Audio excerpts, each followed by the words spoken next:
2021년 4월 11일 견경회 시작하도록 하겠습니다. 코카콜라 집신식을 이렇게 써서 왔습니다만 그 설명은 이제 지금부터 설명을 드리도록 하겠습니다. 1410이라고 쓴 것은 찬송가 410장을 제가 잘 부르지를 못해서 가사를 읽어보면서 그렇게 시작하도록 그렇게 하겠습니다.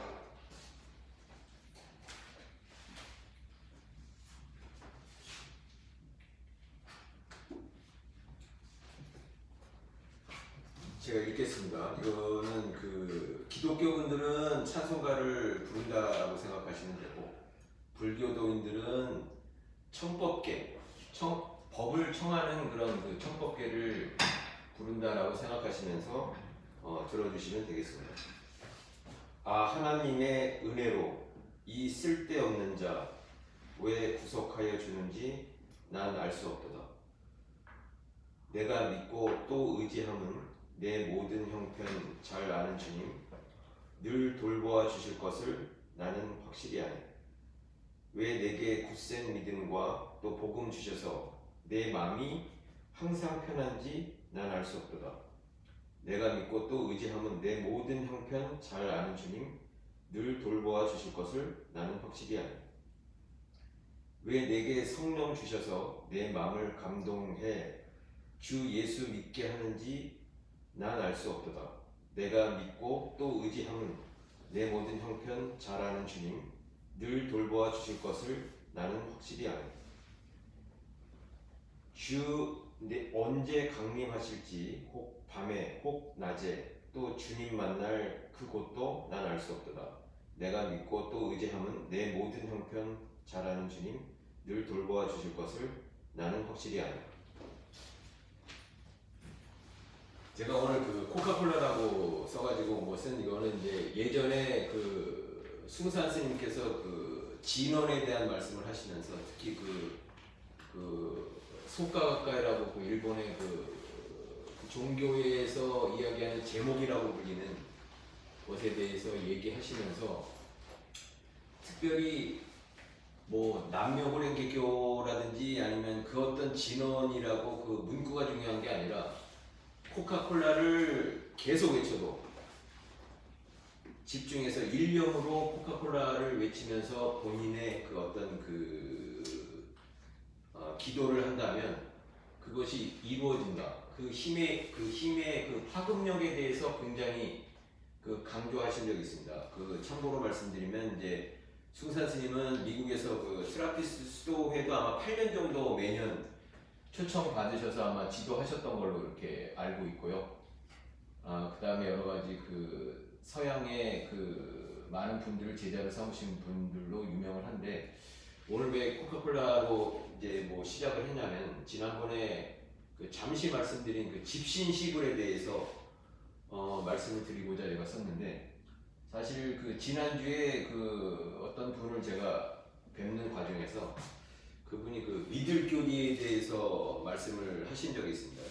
천주교에서 얘기하는 미들교리라고 하는데, 도대체 믿을 수가 없다. 그러니까 예를 들어서 동정녀 마리아께서 잉태하신 것 자체도 사실 믿을 수가 없는 사실이죠. 믿을 수가 없는 사실. 도저히 믿을 수 없는 사실들이 굉장히 많기 때문에 아우구스티누스 같은 법철학자는 오히려 불합리하기 때문에 나는 믿는다라는 이야기를 했었는데, 이제 그분 말씀이 요즘은 이제 시대가 불교의 시대로 가는 것이 아닌가라는 말씀을 하신 이유가, 불교에서는 이런 사실 소위 기독교에서 이야기하는 터무니없는 이야기들이 사실은 굉장히 없고, 무슨 나름 이제 굉장히 도도의 김호 선생님께서도 지난번에 불교가 잘 정리돼 있다라는 말씀을 하셨지만, 어느 정도 상식적으로 또는 합리적으로 믿을 수 있는 수준 높은 이야기들을 많이 하는 것이 불교이기 때문에 아마 불교적 입장으로 많이 그 시대가 그 흘러가는 게 아닌가라는 말씀을 하신 적이 있는데, 근데 사실 이게 불교도 마찬가지고 기독교도 마찬가지고 사실 그 같은 내용을 이야기하고 있다고 생각을 합니다. 왜냐하면 그 성서에 보면은 이제 그 믿음이 있으면 산을 옮긴다. 믿음이 있으면 산을 옮긴다라는 것이 이제 써져 있는데 성서에. 근데 사실 이거는 어떻게 생각하면 도저히 믿을 수 없는 일인 거죠. 사실 저기 있는 산을 그 박상현 선생님은 옮기시라고 하면은 옮기시겠습니까? 저기 믿으시겠어요? 하나님이 저거 믿으세요? 네. 저 박상현 선생님은 믿으신다니까 뭐 특별히 더 이상 드릴 말씀은 없는데, 근데 제가 이거를 그 산을 옮길 만한 믿음에 대해서 제 이제 경험적으로 좀 말씀을 드리면, 제가 일본에서 그 공부하고 있었을 때인데 이제 그때 그 사실 그 대학교에 들어가고 싶어서 제가 꼭 들어가고 싶은 대학교가 있었고, 그런데 그 대학교에 들어가고 싶었는데 어느 날 그 제가 너무 들어가고 싶은 학교가 있었는데 학비가 없어서, 사실 나름 그렇게 실력도 대단한 실력을 갖추지는 못했습니다만 그때 이제 입학 원서를 쓰던 시점에서 학비가 없어서, 마침 그때 이제 제 아주 그 주변에 저한테 좀 돈을 빌려달라고 하시는 분이 계셨었는데, 그 뭐 사정상 제가 안 빌려드리기는, 그래서 사실 빌려드렸었던 그 상황이 있었는데 그 상황으로 인해서 사실 학비가 더 그 부족했었던 것도 있고, 그래서 제가 이제 살면서 흐느껴서 울 정도로 울어본 기억이 제 기억으로는 한 4번 정도 있었는데, 한 2번은 너무 슬퍼서 감정에 복받쳐서 운 기억이 2번 있고, 그 다음에 이제 다른 2번은 아무런 감정이 복받치지 않았는데도 눈물이 계속 펑펑 쏟아지면서 온 적이 있는데, 이게 이제 예전에 이제 그 김수환 추기경님께서 그 어떤 인터뷰 방송에서 하시는 말씀이, 김수환 추기경님이 그렇게 간절히 평생 원하셨던 게 소위 그 눈물의 은사를 꼭 받고 싶었다. 왜냐하면 남들은 많이들 우시고 성서 말씀을 읽으시면서도 찬송가를 부르시면서도 많이 우시는데 그 김수환 추기경님께서는 이렇게 눈물이 안 나더라. 그래서 저 김수환 추기경님께서는 난 눈물의 은사를 한번 받아보고 싶다 라는 말씀을 하셨다고 하는데, 제가 이렇게 저 김수환 추기경님 다 돌아가시고 제가 지금 이제 인생을 돌이켜보면, 제가 그 어떤 의미에서는 그 김수환 추기경님께서 말씀하셨던 그 눈물의 은사를 2번 받은 것이 아닌가 이렇게 생각을 합니다. 한 번은 제가 그 카톨릭 세례를 받고 나서, 그 카톨릭에서 이제 교리가 뭐 사실 굉장히 그 뭐 법적으로도 뭐 교회법이라는 게 또 있고, 사실 그 굉장히 엄격한 그 교회법이 있기는 합니다만, 이제 그때는 꼭 이제 주의를 지켜야 되는 그런 것도 있고, 그래서 그날은 이제 제가 일본에서 한국에 잠깐 들어왔다가 그 친구를 만나야 되는 뭐 약속 시간도 촉박하고, 그래서 뭐 어쩔 수 없이 그 가까운 성당에 가서 의무적으로 가서 이제 그 미사라고 하죠. 네, 미사를 참석하기 위해서 갔는데, 그러니까 시간도 촉박하고 빨리 이제 뭐 미사를 드리고 이제 친구를 만나러 가야겠다라는 생각을 했었고, 친구를 만나서 무슨 일을 해야 될지부터 시작을 해서 하여튼 머릿속에 하여튼 그 감정이라는 생각이 전혀 들어올 여지가 없었고, 뭐 슬프거나 기쁘거나 그럴 여지가 전혀 없는 상황에서 이제 그 성당에 들어갔었는데, 그때는 이제 천호동 성당에 들어갔었는데 제일 앞자리가 비어 있어서 제일 앞쪽에 들어갔는데, 이제 그때 성가가 이제 그 불리우기 시작하면서 이제 뭐 신부님이 들어오시고 그러는 게 있는데, 이제 그 성당에서는 그때부터 눈물이 쏟아지기 시작하는데, 그 찬송가를 부르는데 눈물이 그 찬송가 위로 막 그 비 오듯이 막 툭툭툭 떨어지는 거예요. 눈물이 그 어떤 눈물샘이 그 어떻게 그 자극이 됐는지 어떤지 뭐 슬프다는 생각도 전혀 없었고 기쁘다는 생각도 전혀 없었는데 오로지 친구 만나러 가는 시간 때문에 이렇게 촉박하게 들어와서 서 있는데 눈물이 흐르기 시작하는데 그렇게 주체할 수 없는 눈물이 계속 두둑 떨어지는데 이제 옆에 마침 이제 수녀님이 계셨었는데 수녀님이 저를 빙그레 보고 그 같이 이제 그 찬송가를 같이 이렇게 저한테 그분이 이제 제가 찬송가를 들고 들어간 게 아니라 그냥 빈몸으로 들어가서 맨 앞에 있었는데 그 수녀님이 저한테 찬송가를 이렇게 들고 계시면서 계속 제가 그 눈물이 그냥 막 쏟아지는데 그 찬송가가 벅 젖을 정도로 계속 눈물이 흐르더라고요.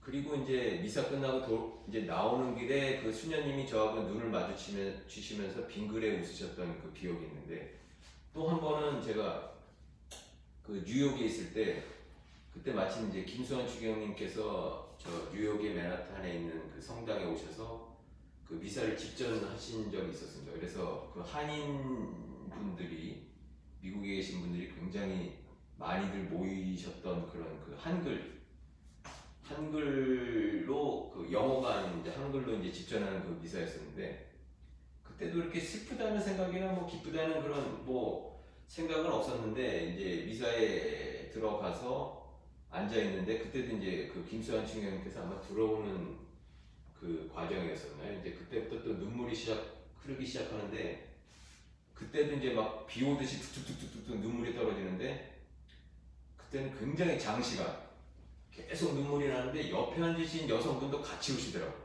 근데 난 그분이 그 저 하품도 전이 된다고 그러는데 눈물이 전이 됐는지 그분도 계속 우시더라고요. 그러면서 그분이 저한테 이렇게 손수건이었는지 휴지인지 제가 그거는 기억을 못하는데 이렇게 주시더라고요. 계속 제가 눈물이 흐르니까. 그리고 나서 이제 그 제가 저 눈물에 대해서 얘기를 하다가 이런 말씀을 드리는 건데 또 한 번은 그 하여튼 그 꼭 들어가고 싶은 학교에 원서를 써야 되는 시점에서 이제 학비가 부족해서 그때는 이제 슬픈 감정이 복받쳐서 서러워서 눈물이 이제 흐느껴서 오는데 그때 이제 울지 않으려고 그때 이제 그 오토바이 위에 제가 타고 있었는데 그 타고 그 아르바이트 때문에 아마 오토바이에 타고 있었던 기억이 나는데 이제 주변에 이제 일본 사람들도 지나가고 그러니까 이제 창피한 것도 있고 그래서 그런지 제가 목장갑을 입에다가 물고 그 흐느껴서 그러니까 눈물을 어떻게 참아보려고 이제 목장갑을 입에 물고 한번 울어본 그 기억이 있습니다. 그리고 또 한 번의 기억은 제가 이제 그때는 이제 슬퍼서 아마 그렇게 흐느껴서 한번 울었었던 것 같고 한 번은 이제 또 아버님 돌아가셨을 때 한번 남들은 친구들은 아버님 돌아가셨는데 아무런 슬픈 감정이 없는 것 같다라고 얘기를 했지만 사실 혼자 그 화장실 그 병원의 그 장례식장 화장실에 들어가서 한번 흐느껴서 슬퍼서 온 적이 있고 그리고 기억하기는 이제 또 한 번은 이제 그 아까 그 우리 박상현 선생님한테 제가 여쭤본 하늘을 옮길 만한 그 믿음에 대해서 제가 나름 그때 내가라고 드리는 말씀은 하늘을 옮길 만한 믿음이 제가 있었던 시절을 생각하면서 제가 한번 그 감격의 눈물을 흘린 적이 있는데 그게 언제냐면은 제가 사실 그 일본에서 아까 그 좀 장황하게 말씀드렸습니다만 그 학비가 없어서 원서를 내지 못하고 1년간을 이제 또 학비를 버는 그 기간이 늘어졌었습니다. 그래서 그 당시에는 굉장히 오랜 시간이었기 때문에 오래전이었기 때문에 한 30여 년 전 이상 시절이었기 때문에 그때 돈으로 우리나라 돈 한 1,000만 원 정도였으니까 학비가 그러니까 지금의 1,000만 원이 30여 년 전에 1,000만 원이었으니까 사실 학비를 그렇게 벌어서 들어가기가 굉장히 힘든 것도 있었지만 어쨌든 학비를 다시 1년간 모아서 돈을 벌고 이제 입학을 하기 위해서 준비를 하고 있었던 시절이었는데 그때 이제 제가 꿈 얘기를 또 한번 말씀드리면 꿈을 꾸는데 그 입학 원서를 내기 한 6개월 전인가 하여튼 그 뭐 입학 시즌 한참 전이죠. 6개월 8개월인가 하여튼 10개월 이전에 꿈을 꾸는데 그 꿈에서 제가 꼭 들어가고 싶었었던 그 대학교 그 일본의 그 와세다 대학교였습니다만 꿈속에서 와세다 대학교 그 합격자 명단이 쭉 보이면서 칠흑 같은 그 어둠에서 이제 그 합격자 명단이 일본 사람들 이름이 쭉 나오는데 한 줄기 빛이 검은 그 화면상 그 꿈의 화면이 검은 그 어둠이었었는데 한 줄기 빛이 오면서 제 한자 그 유정호라는 한자 이름의 합격자 명단에 이렇게 빛을 비추더라고요. 그래서 내가 그리고 사회학이라는 그 부분에 그러니까 꿈속에서는 이제 설정이 사회학의 그 와세다 대학교 합격자 명단에 제가 들은 꿈을 꾼 거죠. 근데 이제 지금 돌이켜보면 제가 이제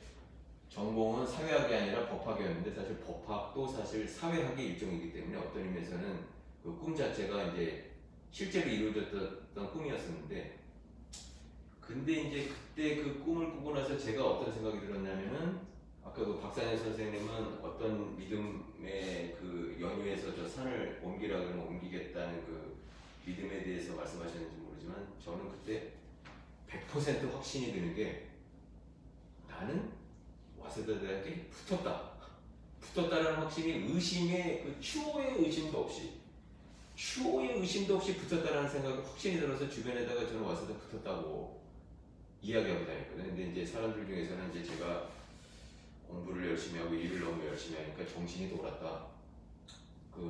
라는 얘기도 누군가는 했었던 것 같기도 하고 그런데 100% 와세다에 붙었다라는 확신이 들었고 그리고 몇 개월 지나서 이제 제가 1년간 학비를 벌기 위해서 이제 일본어 학교를 또 옮긴 학교가 있었는데 이제 거기는 이제 입시 전문 학교였기 때문에 그 입시 그 담당하는 선생님하고 이제 면담에 그분이 이제 학교 어디 원서를 쓸 거냐라는 얘기가 나오면서 제가 와세다에 쓸 거다.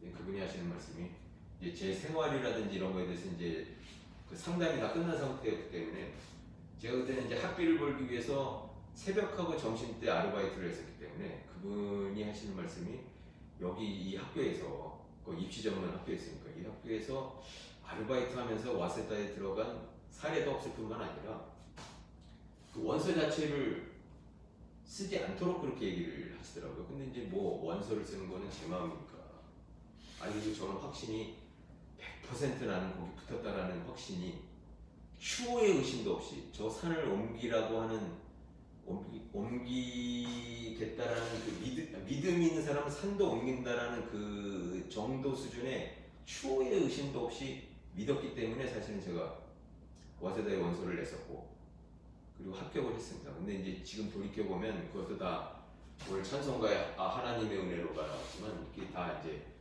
그 하나님은 미리 설정을 하고 계셨을 수도 있고 그게 다 계획된 거일 수도 있다라는 생각이 드는 게 사실은 지금 돌이켜보면 제 30여 년 전에 저는 사실 그 학비를 벌기 위해서 너무나 일을 할 수밖에 없었던 상황이었고 온 정성을 다해서 그렇게 열심히 공부했었고 그랬었던 사람이 어떻게 붙었느냐 사실 이제 나중에 들어가서 이제 법철학 교수 지난번에 그 안경 두꺼웠었던 그 철학 교수를 하고 이제 이야기하는 때가 있었는데 이제 그분이 이제 그 말씀을 하시면서 제가 그때 와세다 이제 여러 가지 학부마다 틀린데 시험 과목 중에서 영어도 있었고 그 다음에 이제 논문도 있었고 일본어 시험하고 별도인 또 국어 시험이라고 그러니까 일본 사람들이 보는 국어 시험 이런 것들이 있었는데 하여튼 그때 제가 시험을 보고 나서 그 입시 학원 그러니까 일본어 학교 그쪽에 법학부 시험을 치르고 와서 일본 선생님이 저한테 이제 물어본 게 있습니다. 이제 논문은 어떻게 썼냐. 논문 제목은 제가 기억이 흐릿합니다만 제가 논문의 제일 첫 구절에 쓴 게 뭐냐면 성서에 의하면 세이션이오르토라고 일본어로 제가 선명하게 기억하는데 대학교 입시 논문에 그것도 이제 법학부 논문에 성서에 의하면 이렇다라고 느닷없이 갑자기 성서의 그 창세기 기절을 아브라함이 이야기했었던 하여튼 그 이야기를 쓰면서 이제 성서에 의하면 이렇다라고 하는 그걸로 시작하는 그 논문을 썼었습니다. 근데 이제 그 내용을 제가 이제 그때 그 입시 전문 그 일본어 학교 그 선생한테 얘기를 했을 때 그분이 저한테 하시는 말씀이 떨어졌다. 저보고 제가 이제 유시성이었으니까 유상이라 떨어졌다. 아니 어떻게 그 학교 그 제목도 그렇고 그 논문 주제하고 전혀 상관없는 어떻게 그 성서 얘기를 쓰느냐. 그분은 떨어졌다라고 하셨지만 저는 하여튼 추워도 의심 없이 나는 붙었다라는 생각이 있었는데 그 나중에 들어가서 그 법철학 교수한테 그런 뭐 논문 이야기들인가 했었나요? 그 뭐 얘기를 하는 과정에서 이제 얘기를 하시는데 이제 그분이 그 채점하시는 분은 아니었다고 이야기를 하더라고요. 근데 이제 논문 이야기를 하면서 제가 이제 성서에 대한 얘기나 뭐 이런 걸 했더니 그분이 하시는 말씀이 본인 생각에는 아마 그래서 붙었을 것 같다. 왜냐하면 누가 거기에 대해서 성서에 대한 얘기를 쓰겠네.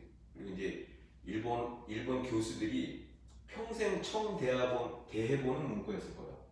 그러니까 굉장히 충격적인 문장으로 시작했기 때문에 아마 그리고 굉장히 독창적이고 창의적이라고 생각을 했기 때문에 아마 그래서 본인 생각이었으면 본인이 채점자였으면 아마 그런 의미에서 점수를 합격을 시켰을 것이다 라고 이제 이야기를 하셨던 기억이 있는데 지금도 이렇게 보면 사실 그때 이게 사실 오늘 코카콜라하고도 이제 집신시구라고도 이제 연결되는 건데 도저히 될 수 없는 상황인 거죠. 사실 다른 사람들은 뭐 20시간 공부하고 4시간 정도 자면서 공부에만 집중했었던 학교였었고 입시 준비였었고 지금 생각하면 다 이제 수험생들 뭐 서너 시간씩 공부하면서 똑같이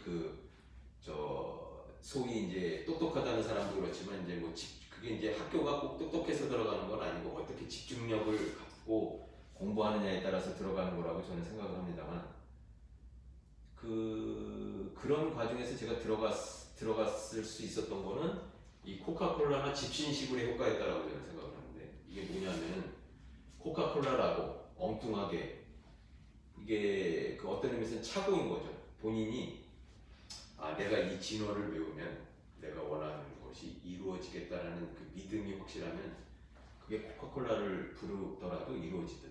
그리고 이제 불교에서 얘기하는 즉심시불, 즉시즉자 마음심자 그렇게 해서 즉심 그러니까 마음이 곧 부처다라는 거를 잘못 알아들어서 집신, 신발짝이 부처라고 생각했던 사람도 큰 스님께서 집신, 신발이 부처야 라고 얘기를 하는 순간에 믿어 의심치 않았다는 거죠. 그분은 거짓말을 하실 분이 절대 아니다. 그렇기 때문에 왜 집신을 부처라고 했을까라는 의심 덩어리를 안고 가다가 이제 깨친 케이스라고 생각을 하는데 제가 또 하나 사례를 말씀드리면 예전에 일본에서 제 대자가 있는데 카톨릭에서는 이제 영적인 아들들을 이제 대자라고 부르는데 일본 사람이에요. 저보다 3살이 많은 분이었는데 그분이 이제 대부를 서달라고 저한테 부탁을 해서 제가 이제 대부 역할을 했었던 분이 있었는데 그분이 이제 저한테 얘기한 게 뭐였냐면 이야기를 해주는 게 옛날에 실제로 일본의 교과서에 중학교 교과서가 아마 써 있었다고 그러는데 이제 신부님께서 전쟁 시절에 신도가 이제 전쟁하러 나가야 되니까 이제 가서 이제 죽을 고비도 많이 넘기고 살아올지도 어떨지 모르는 상황이니까 그 신부님께서 그 신도한테 무슨 선물 봉지 같은 거를 주면서 그 안에 생명의 빵이 들어있으니 떡이 들어있으니 전쟁터에 나가서 이제 마지막으로 내가 먹을 양식도 떨어지고 이제 굶어 죽겠다라고 생각하는 순간에 열어봐라. 그리고 먹어라. 그러지 않고는 절대 열어보지 말고 그냥 몸에 지니고 있어라. 그러니까 마지막 순간 먹을 것이 없어서 죽겠다라는 생각이 들 때 열어서 먹으라라고 하는 선물을 실제로 줬었다는 이야기를 하는데 교과서에 이렇게 실려 있었다고 하는데 그 사람이 실제로 그거를 가슴에 품고 전쟁터에 나가서 그 전쟁이 어떤 전쟁이었는지는 제가 알 길은 없습니다만 그래서 하여튼 죽을 고비를 넘길 때마다 배고파서 먹을 것이 없을 때마다 그거를 열어서 먹어보고 싶었지만 이 사람이 끝까지 먹어보지 않았던 건 뭐냐면 이거 먹으면 이제 자기 죽는다는 생각을 했으니까 마지막 양식이라고 생각을 했으니까 그래서 안 먹고 버티다가 결국은 전쟁이 끝나고 이제 다시 돌아오게 됐는데, 그때 돌아와서 그걸 펼쳐봤다고 합니다. 펼쳐봤는데 그 안에는 떡이 들어있는 것이 아니라 돌이 들어있다고 합니다. 돌멩이.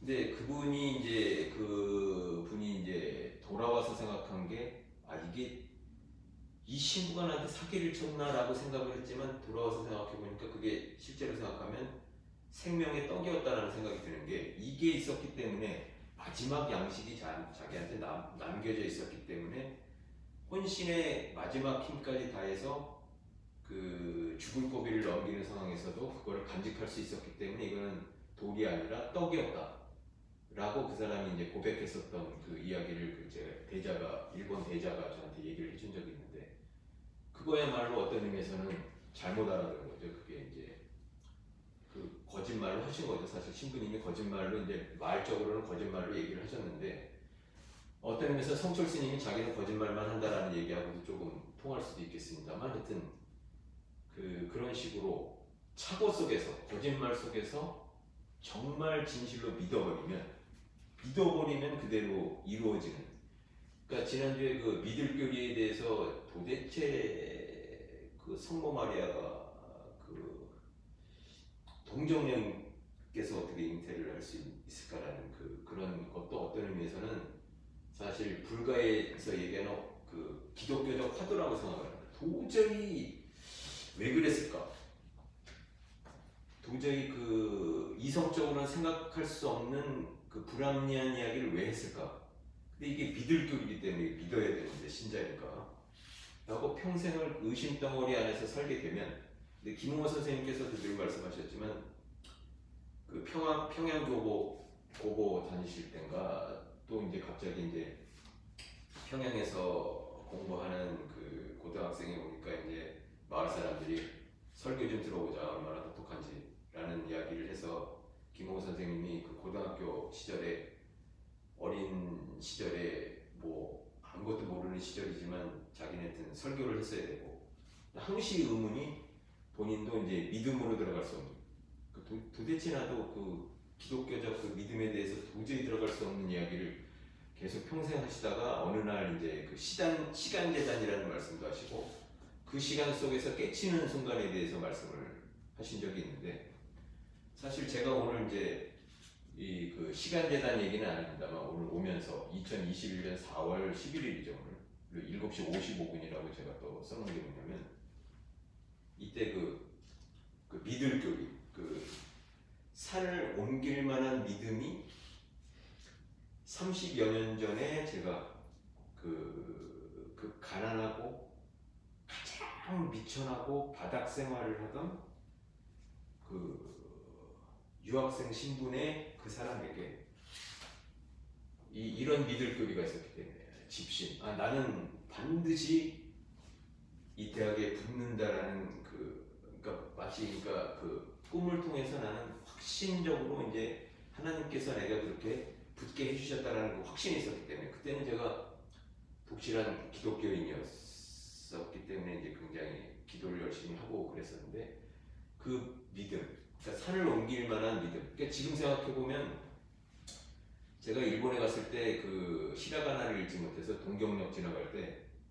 도쿄라고 써져 있는데 한자로 써져 있으면 제가 내렸을 텐데, 히라가나로 써져 있다 보니까 읽지를 못하고 그냥 그 다음 역으로 지나갔을 정도로, 사실 그 가나다라 그 가타카나도 모르는, 히라가나도 잘 못 읽는 사람이 가서 사실은 이제 2년 반 만에 그 와세다 법학부에 들어갔는데, 근데 지금 생각해 보면 그거는 사실 산을 옮길 만한 믿음이 아니면, 그 지금 물론 이제 유학생 시험이 있었기 때문에 이제 유학생 들만 보는 시험이 있었기 때문에, 그때 뭐 제가 생각하는 30 몇 명인가가 이제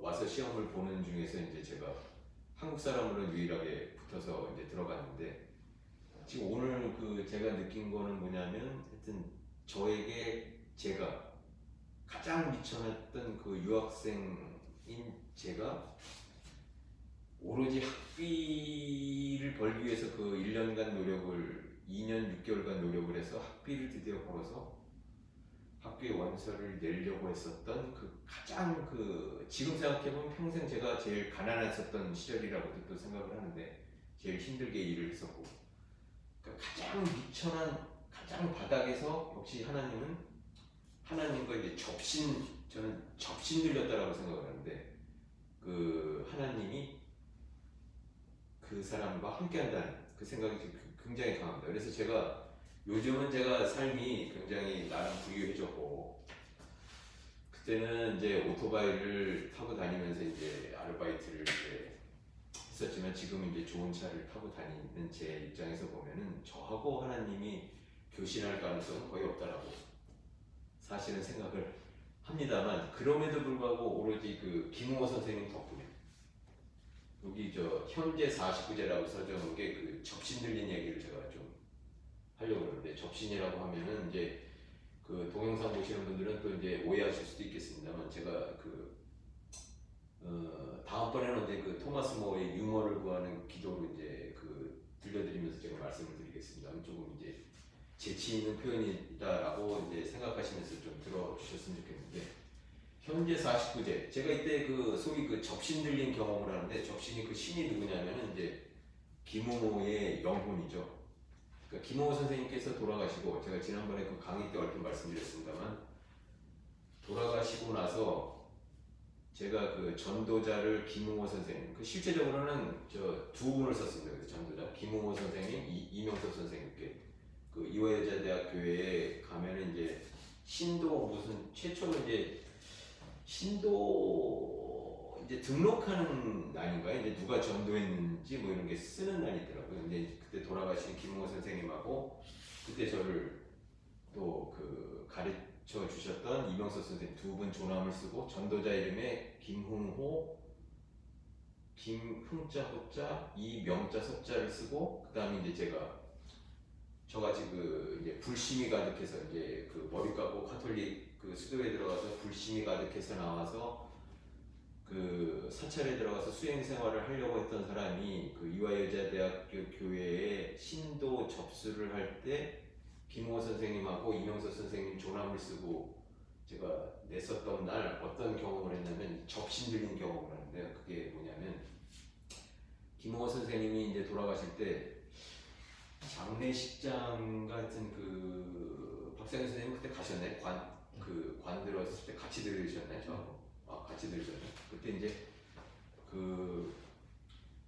어떻게 쓰다 보니까 제가 김호 선생님 돌아가신 관의 오른쪽에 제일 앞에 일단 서서 이제 들으려고 하는데 그때 이제 목사님은 김정신 목사님이죠. 제가 전화를 갑자기 사색 출판사 전에 저 대표하셨던 이무식 선생님 전에 대표하셨던 목사님 계신데 그분은 이제 뭐 장기 기증으로 아마 대통령상을 받고 그러셨던 분으로 제가 기억을 하는데 그분은 이제 다른 분들은 이제 사후 장기 기증 뭐 이래서 이제 선행 요건이 되고 그러는데 이제 그분은 실제로 자르셔서 실제로 몸을 째셔서 장기를 꺼내셔서 기증을 하시고 그래서 아마 흉터도 굉장히 흉하게 나신 분으로 제가 기억을 하는데 그러니까 불교적으로 얘기하면은 부처님이 전생에 부처가 되기 직전에도 아마 몸을 이제 지나가 여기 가끔 가다가 이제 까치도 나르고 새한테 자기를 이제 보시했었던 사람으로 묘사된 게 있는데 목사님 조남이 제가 갑자기 생각이 안 나는데 하여튼 목사님이 저한테 얘기를 하시는 게 그때 이제 어떤 얘기를 하시냐면 그때 김정일 얘기인가 뭐 김일성 얘기인가 김정은 얘기인가 제가 기억이 안 나는데 얘기를 하시면서 그 자리는 북한에서도 박상현 선생님은 오늘 조금 일찍 하품을 하셨는데 하여튼 앞으로 한 26분 정도 남았어요. 근데 북한에서는 그러니까 서열이라기보다는 거기 이제 서열이 제일 높은 사람이 거기 있어서 관을 드는 거다. 뭐 그 얘기를 제 뒤에 서시면서 얘기를 하시길래 제가 목사님한테 앞에 쓰시죠 그래갖고 제가 목사님이 앞에 쓰셔갖고 이제 드시더라고. 몸을 째셔서 이제 장기 기증을 하셨던 그 저 김호 선생님 그 제자 목사님이 이제 그 관에 제 앞에 쓰셔갖고 하여튼 저기 그 모셨던 그 기억이 나는데 관을 이제 옮기고 나서 이제 관을 씌운 그걸 이제 벗겨내신 분이 어떻게 저하고 눈이 마주치셨는지 저한테 그거를 주셨어요. 이제 처분하라는 의미시겠죠. 근데 제가 그걸 받고 그때 받는 순간에 이제 나중에 이제 드릴 말씀이 있겠습니다만 이제 다른 말씀을 그거는 이제 시간 돼서 다음번에 이제 뭐 말씀을 드리겠습니다만 그게 접신 들린 얘기를 어떻게 제가 말씀드리고자 하자면은 제가 돌아가시고 나서 이제 장례식이 다 끝나고 이제 제자들이 아쉽고 그 슬픈 마음이 이제 그 바로 주였나요? 그 주일날 이화여자대학교에 들어가는데 제가 어떤 경험을 했냐면 그 갈라디아 2장 20절 이거 저 김호 선생님이 항상 자주 쓰시던 말씀인데 이거 한번 읽어보고 제가 말씀을 계속 하도록 하겠습니다. 제가 지난번에 갈라디아가 아니라 뭐 갈릴레아인가 뭐 잘못 말씀드렸는데 굉장히 죄송합니다. 이제 그 무식이 탈로나는 순간이었는데 갈라디아서 2장 20절이었습니다. 그때 2장 22절인가 뭐 22장 2절로 제가 말씀드렸는데 김호 선생님이 굉장히 좋아하셨던 성서기절이죠. 그 갈라디아서 2장 20절 제가 읽겠습니다. 내가 그리스도와 함께 십자가에 못 박혔나니 그런즉 이제는 내가 사는 것이 아니요 오직 내 안에 그리스도께서 사시는 것이라.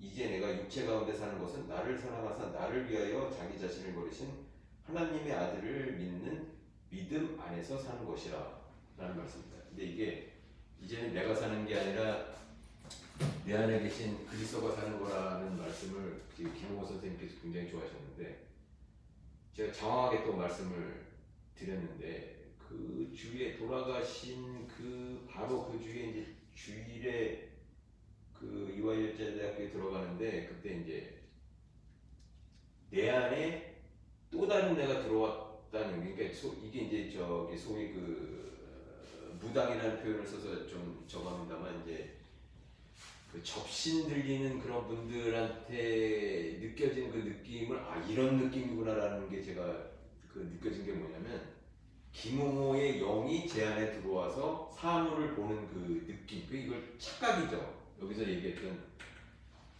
제가 굉장히 큰 착각일 수도 있죠. 근데 이제 제가 그걸 너무 선명하게 느끼기 때문에 제가 뭐 강의 시간에 말씀을 드리는데 제가 분명히 들어오는데 이화여자대학교에 김홍호가 쳐다보는 그 이화여자대학교로 보이더라 이거죠. 그리고 제가 강렬하게 느낀 게 그 손에 이끌려서 김홍호 소위 김홍호 영에 이끌려서 신자 등록을 했고 그래서 제가 전도자가 김홍호 훌자 선생님 그리고 이명서 선생님한테는 뭐 4차원에 대한 얘기라든지 또 영경도한 강의 뒤를 이으셔서 이명서 선생님한테 또 많이 배웠기 때문에 또 제가 이제 당연히 이제 이명서 선생님 존엄도 쓰면서 이제 신자 등록을 한 건데 그리고 나서 어떤 경험을 하냐면 꼭 만나고 싶은 사람 3명이 떠오르더라고요. 제 안에 있는 김웅호 선생님의 영이라고 저는 생각을 하는데 어떤 거였냐면 그때 이제 콩나물 할아버지라고 불리시는 그 선생님 제가 또 존함을 저장은 휴대폰에 저장을 돼 있습니다만 그분하고 사색출판사 지금 이무식 선생님이 대표 이경희 선생님이셨는데 존함을 제가 만난 그 2분 그러니까 그 3분을 꼭 만나고 싶은 그 느낌을 제가 강렬하게 받아서 제가 사실은 이무식 선생님은 굉장히 이렇게 제가 개인적으로는 그렇게 뵙고 싶은 그런 분은 지금도 아닙니다만 굉장히 조심스럽고 근데 그때는 제 안에 있는 김홍호라는 표현을 써서 또 언짢으신 분들은 죄송합니다만 김홍호라는 영이 꼭 만나고 싶었던 그 3분이 너무 강렬하게 떠올라서 제가 그때 전화를 걸었습니다. 소위 콩나물 할아버지라고 불렸던 요즘도 이화여자대학교에서 예배가 끝나면 콩나물을 갖고 오셔갖고 파시는지는 제가 모르겠는데 지금도 돌아가셨나요? 돌아가셨. 그 저 아드님이 저한테 연락을 안 하셨나 근데 그 돌아가셨다고 하는데 그 선생님. 근데 이제 제가 연락을 드렸더니 그분이 그때 저한테 본인이 못 움직이신다. 와라 라는 말씀을 하셨어요.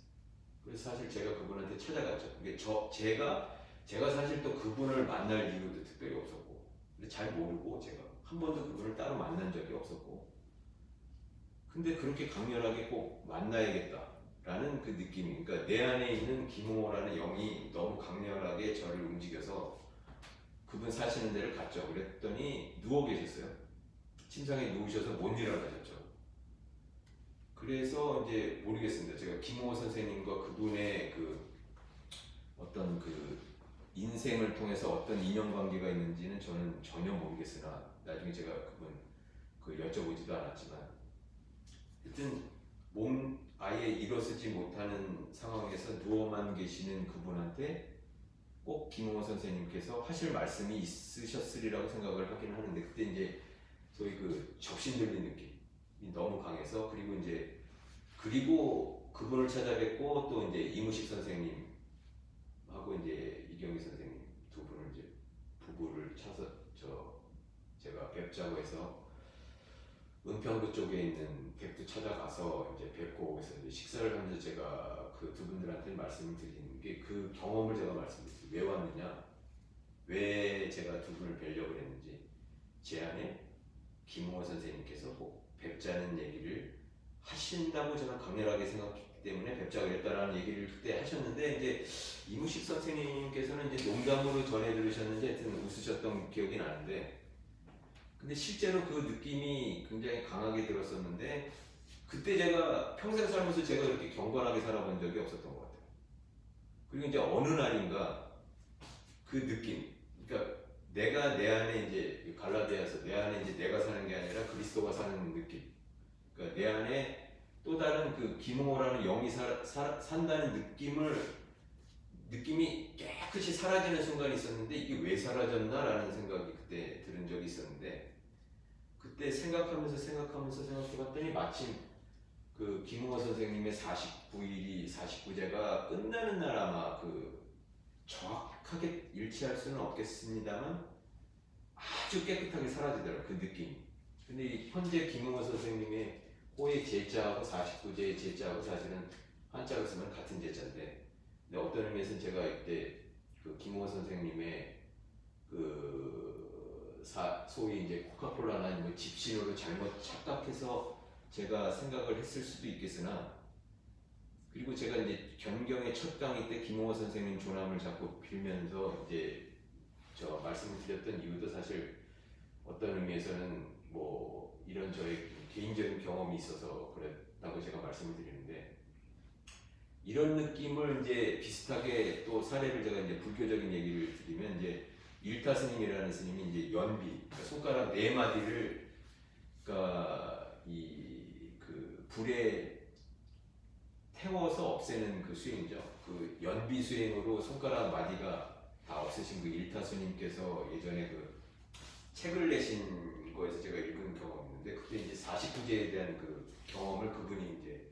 하신 게 있습니다. 근데 이제 제가 그 일타 스님이 쓴 그 경험적인 그 내용과 제가 겪었었던 그 현재 김홍호 선생님과의 어떤 소위 접신이랄까 그 내 안에 또 다른 영이 사는 그 느낌을 가진 게 그 일타 스님이 그 썼었던 그 경험하고 굉장히 비슷한 느낌을 느꼈어서 제가 잠깐 소개를 해드리면 일타 스님도 이제 하여튼 이제 도가 높으신 걸로 유명하시니까 이제 여기저기서 이제 유명하신 분들이 그리고 좀 높으신 분들이 이제 많이 부르시는 것 같더라고요. 이제 뭐 49제를 대신 해달라 뭐 이렇게 해서 많이 불려가셨던 것 같은데 그때 굉장히 고위에 계신 분께서 부르셔갖고 이제 가서 이제 49제를 드리는데 그 부르셨던 분이 아마 장군이셨대나 뭐 하여튼 제 기억은 기억은 잘 안 납니다. 뭐 오래전에 읽었었던 책이 돼서 이제 그분의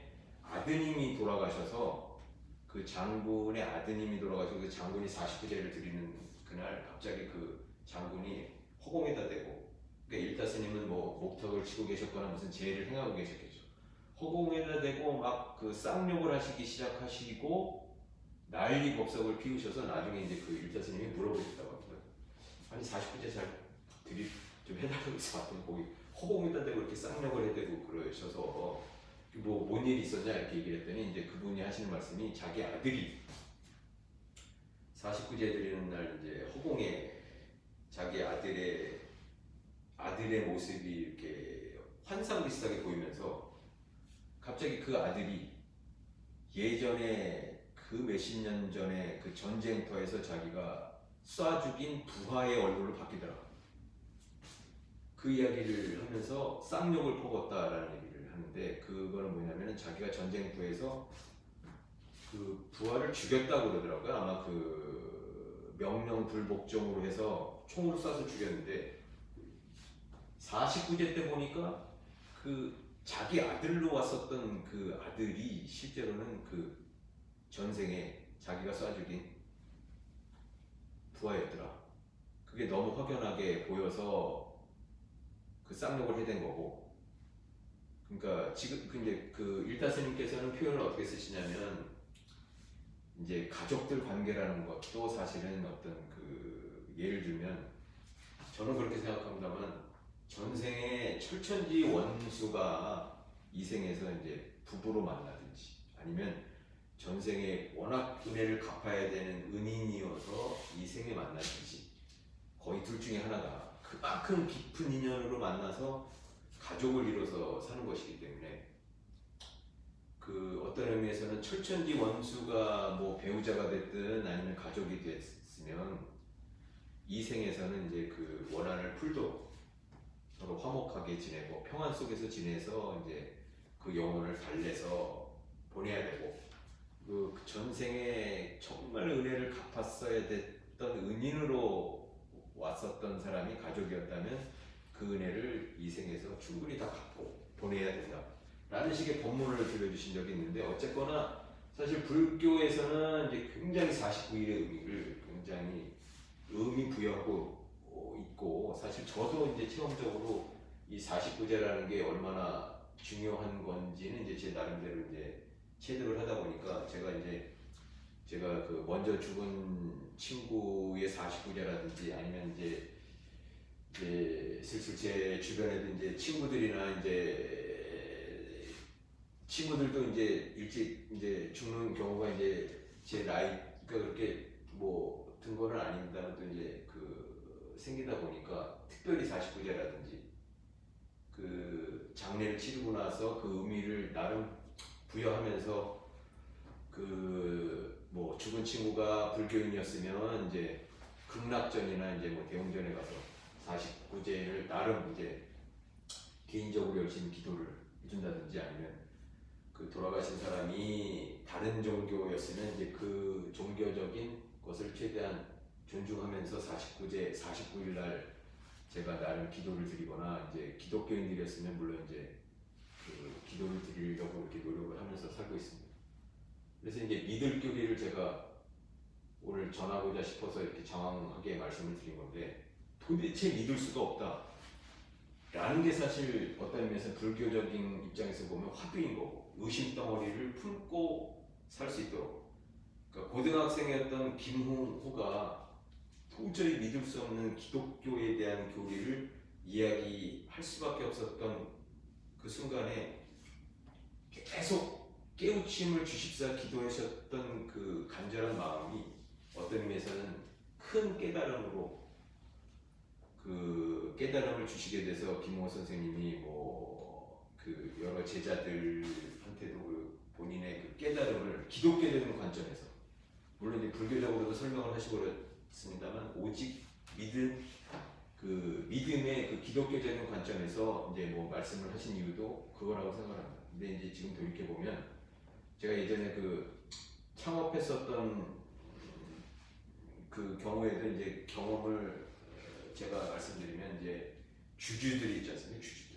그 법인도 이제 법인을 이제 창업을 할 때 이제 주주들이 있는데 물론 처음에는 이제 개인적으로 이제 제가 거의 대부분 이제 돈을 투자해서 이제 회사를 만드는데 살면서 같이 주주로 참석해줬으면 좋겠다라는 생각이 든 분들한테 이제 주주로 참여해달라는 얘기를 하면 이제 반응들이 굉장히 극과 극으로 갈리는데, 어떤 반응이냐면 그렇게 친한 친구였다고 생각하는 사람도 사실 그 주주로 참석하라는 것에 그 흔쾌히 투자를 하는 경우가 전혀 없는 친구가 있고, 그 다음에 그 어디 저 주주로 참석해 그러면 이제 그게 회사가 어떤 회사인지, 재무제표가 어떻게 되는지, 월 뭐 수익은 어느 정도 나는지, 그 다음에 그 자산 규모는 어떤지 이런 거를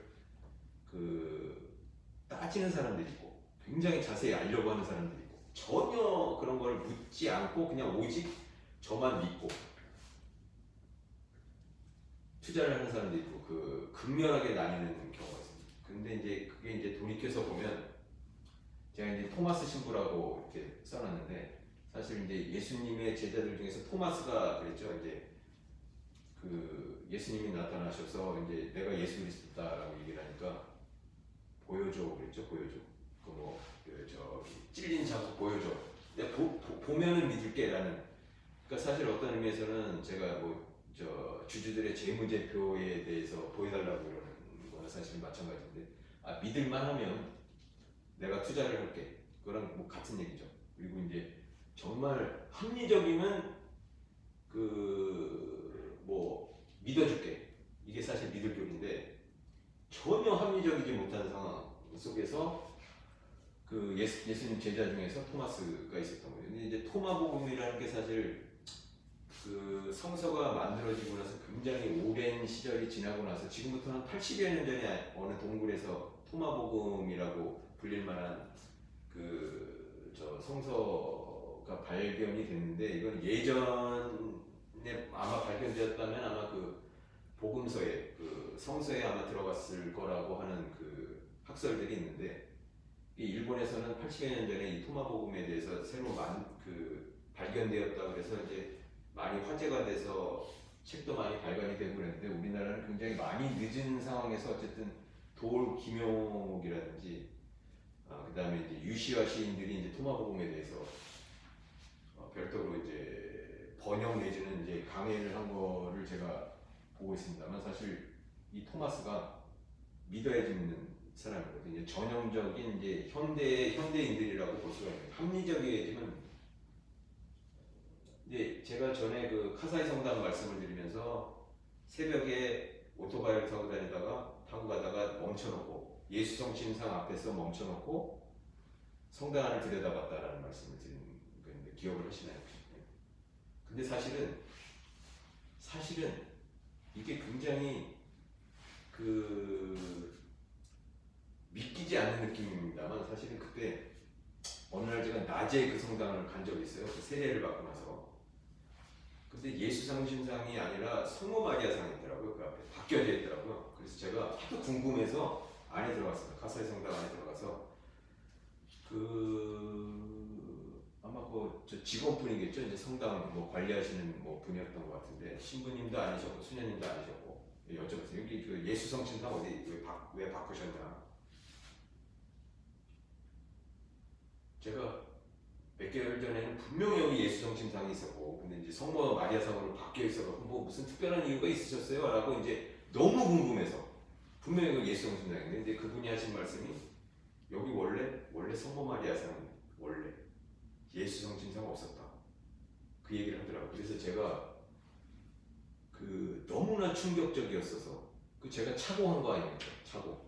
그러니까 성모 마리아상을 보고, 제가 물론 그때 이제 카톨릭 신자가 아니었으니까 똑같은 혼돈에서 봤을 수도 있는데, 이제 남자냐 여자냐 구별을 했을 때 예수성심상은 남성이고 성모 마리아상은 여성이니까, 근데 남자 여자 구별은 제가 했었을 거라고 생각을 하는데, 분명히 저는 지금도 확신하는 게 예수성심상을 봤기 때문에 너무 충격적이었어서, 하여튼 카사이 성당에서 답변을 듣고 원래 성모 마리아상이 있었다라는 걸 듣고 이렇게 돌아다 보니까 그 안에 이제 카사이 성당을 만들었던 거기서 이제 일을 하셨던 신부님들, 몇 대 신부님들 이렇게 사진이 놓여져 있더라고요. 근데 그 중에서 카사이 성당을 만든 신부님이 아우구스티누스 수도회의 토마스라는 신부님이셨어요. 그래서 제가 그 신부님 그 신부님이 카사이 성당을 만들었구나라는 생각을 해서 그분한테 제가 편지를 쓰기로 작정을 하고 편지를 제가 일본어로 아마 썼을 겁니다. 그리고 그 카사이 성당 성모 마리아상 사진을 찍었나요? 제가 하여튼 찍고 제 사진을 같이 제 사진도 같이 놓아가지고 동봉해서 그때는 이제 카사이 성당에 안 계시고 이제 저쪽 그 먼 쪽에 가셔서 계시다 그래서 제가 편지를 써서 보낸 적이 있습니다. 제가 사실은 저는 일본 사람이 아닙니다. 한국 사람인데 제가 지나가다가 하여튼 카사이 성당을 지나가다가 신자가 됐고 신자가 돼서 그때 제가 이제 지금도 제가 그 카톨릭 세례명이 토마스인데 우연하게 저도 카톨릭 세례명이 토마스였고 근데 신부님도 토마스더라. 근데 지금 생각해보면 토마스 신부님이 그 미국 분이셨는데 그 먼 곳에 와서 일본에서 와서 이렇게 그 선교 생활을 하시는 그 신부님 덕택에 제가 신자가 된 것 같은 느낌이 강해서 손편지를 씁니다라고 보낸 적이 있는데 그리고 나서 몇 개월이 지나서인가 그 카사이 성당에서 아주 우연하게 제가 이제 그때도 이제 그 주일날 제가 미사를 드리는 곳은 이제 학교 근처에 있는 성당이었는데 그때는 또 마침 카사이 성당 그 집 근처가 제일 가까운 데였어갖고 거기 가서 미사를 드리는데 토마스 신부님이 와 계시더라고요. 저기 끝나고 나서 먼 곳에서 아마 우연하게 들리셨던 것 같은데 근데 그 신부님이 저를 보자마자 사진 속에 저를 그렇게 설명을 하게 기억을 하는데 제 손목을 잡고 끌고 가시더라고요. 성당 안에. 그러더니 하시는 말씀이 너 신부가 돼야 된다. 왠 줄 아냐? 토마스는 쌍둥이다, 쌍둥이. 그 말씀을 하시더라고요. 웃으시면서. 왜 웃으면서 저 수도 신부님들이 굉장히 유머가 강하시던데 토마스는 근데 이제 쌍둥이 형제였다는 설이 있죠. 아마 성서에 보면 쌍둥이라는 표현도 있고 그 제자들 중에서. 근데 이제 그 카톨릭에서는 그 세례명을 받는 이 토마스의 영이 그 사람을 이제 보호한다라는 식으로 이제 얘기를 해서 많이 이제 카톨릭 세례명을 만들기도 합니다만 하여튼 이 신부님께서 그렇게라기보다는 이제 그 토마스 신부님 말씀을 드린 게 이 믿을교리에 대해서 말씀을 드리면서 이렇게 얘기를 했는데 사실은 저희들은 어떤 의미에서는 사실 그 제자 그 토마스처럼 정말 믿을 만큼 뭐를 이제 뭐 기적적인 뭐를 보여주지 않으면 사실 믿지 않는 그런 사실 굉장히 지능적인 그러니까 어떤 의미에서는 그 베드로가 일대 제자가 으뜸 제자가 될 수 있었던 것은 그 뭐 직업에 귀천이 있겠습니까만은 그 순수하게 그 어부 생활을 하던 그분한테 그 믿으라고 했더니 그분은 그냥 믿음의 세계로 사실은 바로 들어갔었던 것을 생각을 하고 토마스 같은 사람한테는 한번 보여줘봐 내가 한번 믿어볼게라는 식의 그분들한테는 사실 그 어떤 의미에서 제가 이제 뭐 불교적 입장, 뭐 기독교적 입장을 서로 이제 뭐 폄하하거나 그럴 생각은 없습니다만 불교 신자들은 어떤 의미에서는 토마스적 성향이 강할 수도 있겠다라는 생각이 들고 물론 이제 불교도 여러 가지 종파가 있습니다만 그 사는 산이요 물은 물이다에서 사는 산이 아니고 물은 물이 아니다. 그리고 다시 사는 산이요 사는 산이었다가 숭산 스님 같은 경우는 산은 푸르고 물은 흘러간다까지 경지에 가야 된다는 말씀을 하시고 제가 이제 김호 선생님식 4차원적 기독교는 이제 제가 정리하기로는 해와 달을 띄우고 산과 물을 펼치는 경지가 4차원의 기독교이고 어떤 의미에서 불교도인도 4차원의 그 불교도도 그 사는 산 물은 물이요를 이제 빌려서 이야기를 하면 그렇게 가는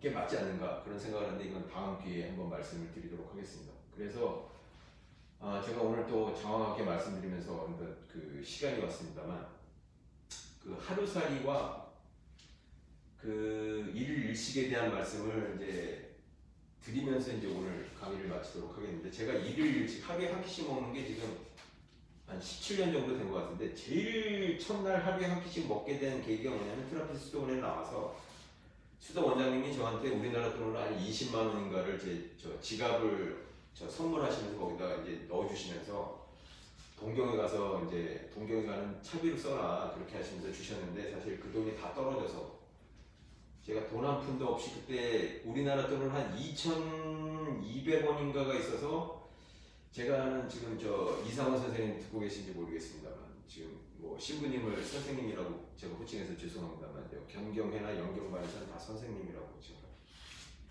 근데 우리 이상원 선생님한테 돈을 꾸려고 제가 평생 돈을 빌려본 적이 없는 사람인데 그때 그 먹고 살 돈이 없으니까 2,000원, 2,200원인가 얼마가 남아서 이제 저 한국에 들어가서 이제 그 한국에 들어가야 되는 이제 그 비행기 표를 살 돈을 빌리려 제가 전화를 드렸는데 그분이 이제 농담을 좋아하셨고 제가 그 무슨 어떤 이야기를 하기 전에 농담을 하시면서 전화가 돈이 이렇게 넘어가서 전화가 끊긴 적이 있습니다. 그래서 제 수중에 2,000원밖에 없었어요. 우리나라 돈으로.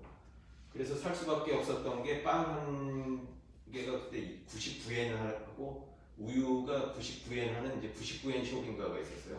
거기 들어갔더니 빵 하나, 우유 하나를 살 수 있을 돈밖에 안 남겨져 있었고 그때 제가 한 끼를 먹으면서 일용할 양식을 그 무거움, 이 한 끼를 먹는 그 중요함 그리고 수도에서 나와서 내가 오늘 한 끼를 먹는 이 하루를 사는 과정에서 이제 더 이상 먹을 돈도 없고 먹을 것을 살 돈도 없는 그 극한 상황에서 일일식을 어쩔 수 없이 할 수밖에 없었던 상황에서 저는 일일식을 했었던 건데 근데 지금도 그런 의미를 그 예전에 일일식을 했었던 그 상황을 다시 한번 초심으로 돌아가면서 하루살이를 하고 있는데 그 이야기는 다음번에 이제 또 드릴 기회가 있으면 드리도록 하겠습니다. 오늘 이상으로 강의를 마치도록 하겠습니다. 감사합니다.